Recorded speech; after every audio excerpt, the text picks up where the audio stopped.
విద్యార్థుల్లో చట్టసభలు అంటే అవగాహన పెంచే ఉద్దేశంతో వారిని సభా కార్యక్రమాలకి చూసేందుకు ఆహ్వానించారు. రాష్ట్రంలో ఉన్నటువంటి అన్ని కాలేజ్ స్కూల్స్ కి అన్నిటి కూడా మెసేజ్ పంపించి ఇలా అసెంబ్లీ జరుగుతుంది, మీకు ఇంట్రెస్ట్ ఉన్న వాళ్ళ స్కూల్స్ ఎవరు ఉంటే ఆ మెసేజ్ ఇవ్వమని చెప్పి నేను అందరిని ఆహ్వానిస్తే చాలా మంది వచ్చారు. వచ్చి ముందుగానే మెసేజ్లు ఇచ్చి పలానా డేట్ అని ప్రారంభిస్తారు. రోజుకి నిన్న చూశారు మీరు, మా అధికారులు చెప్పారు ఇప్పటికే 200 పైగా విద్యా సంస్థల నుంచి 200 కాలేజీల నుంచి మనకి మెసేజ్ వచ్చింది. మా పిల్లలకు తీసుకొస్తామని మాకు అవకాశం ఉందని. అది ఈ అసెంబ్లీ టైంలో అందరికీ రోజుకు ఒక కూర్చొని ఇస్తున్నాం. వాళ్ళు కూడా అసెంబ్లీ ఏంటి అన్న అవగాహన వస్తున్న ఉద్దేశంతో.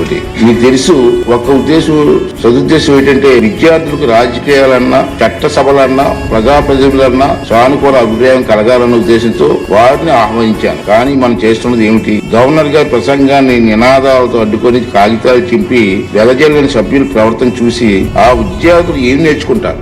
ఇది స్ఫూర్తిగా మనం మాట్లాడాల్సిన అవసరం ఉంది. మన గురించి వారు ఏమనుకుంటారు? ఈ ఆలోచన నన్ను కలచివేసింది. మన అందరం కూడా ఆత్మ చేసుకోవాల్సిన అవసరం ఉంది. ఆ పసిపిల్లల మనసులో చట్టసభలు అంటే చులకన భావం ఒక్కసారి ఏర్పడితే దాన్ని తొలగించలేము. అంచేత రాబోయే రోజుల్లో దీని కారకులు ఎవరో వాళ్ళందరూ కూడా ఆత్మ విమర్శ చేసుకోవాల్సిన అవసరం ఉందని చెప్పి ఈ శబ్దాలు వాళ్ళందరికీ వాళ్ళు చేస్తానండి. ఈ విషయం మీ అందరి ముందు చెప్పాలంటే ఎందుకు బాధ ఈవేళ ఈ విషయం మీ ముందుకు చెప్పాలనే ఉద్దేశంతో 4 మాటలు చెప్పడం జరిగిందండి.